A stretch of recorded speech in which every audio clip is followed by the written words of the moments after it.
কাজকি মাছ পাতলা করব বেশি করে ঝাল দিয়ে। মাছগুলোতে প্রথমে আমি লবণ দিয়ে দিব, পরিমাণ মতো মরিচ দিয়ে দিব, পরিমাণ মতো হলুদ দিয়ে দিব। এরপর একটু ম্যারিনেট করে কিছুক্ষণ রেখে দিব।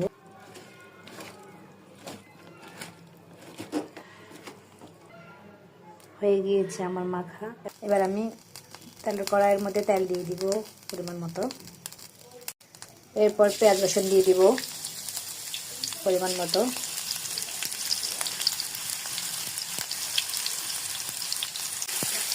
পেঁয়াজ রসুনটা কিছুক্ষণ নাড়িয়ে নেব লাল হওয়া আগ পর্যন্ত। এরপর আমরা কাজকি মাছগুলো দিয়ে দিব। আমার পেঁয়াজটা একটু লাল লাল হয়ে আসছে, বেশি লাল করব না, একটু লাল লাল হয়ে আসছে। এখন আমি কাজকি মাছগুলো দিয়ে দিব।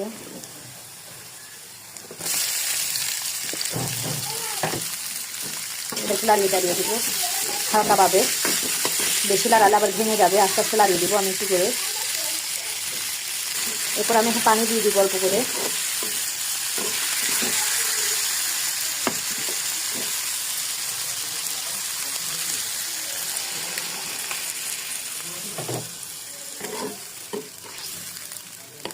কাঁচামরিচ দিয়ে দিব এটার মধ্যে কিছুটা।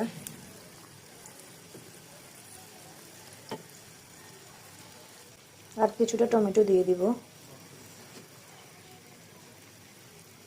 এখন আমি ঢেকে দিব। এটা কষানো হয়ে গেলে আর একটু করে পানি দিয়ে আমি নামিয়ে ফেলবো ধনেপাতা দিয়ে।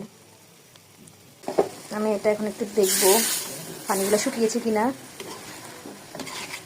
আমি যে পানিটুকু দিয়েছি মাছের মধ্যে ওটা শুকিয়ে আসছে। এবার আমি আর একটু অল্প করে পানি দিয়ে দেবো। এগুলো একদম শুকিয়ে গেলে আর একটু শুকাবে, এগুলো এখনো গায়ে পানি আছে।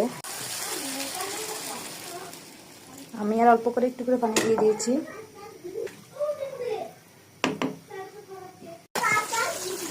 মাছ ফ্রাই হয়ে আসছে। একটু মাখা মাখা ঝোল রাখবো, একদম শুকিয়ে ফেলবো না। এবার আমি মাছের মধ্যে একটু ধনেপাতা দিয়ে দেবো, যে আপনারা দেখতে পাচ্ছেন। মাশাআল্লাহ। আর একটু পানি শুকালে আমি নামিয়ে ফেলবো।